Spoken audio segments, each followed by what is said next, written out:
I work in a lot of different programs, mainly dealing with inclusion of people with disabilities into all different aspects of life.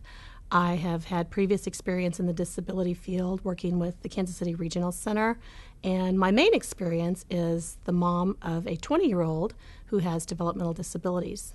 I think before anyone pursues guardianship, they really need to take the time to learn about and explore all the options that are out there.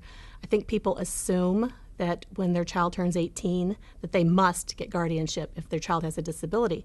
And that's because doctors, schools, people tell you that as a parent, and so you start believing it. I think it's really important to know that there are lots of things you can do that do not involve guardianship that are just as effective. Dealing with guardianship and exploring the alternatives and implementing the alternatives to guardianship, I'm going to be honest, it takes a lot of work. You really have to do some planning with the person, with your child, with the individual with the disability, and figure out what all their needs are and how they can, what can they do for themselves, and what do they need help with, what are the things that they can't do for themselves, and then explore what are the things that can be put into place to help them with all those things that they can't do themselves or that they need assistance with. Then once you have those things in place, you really have to work at carrying those out.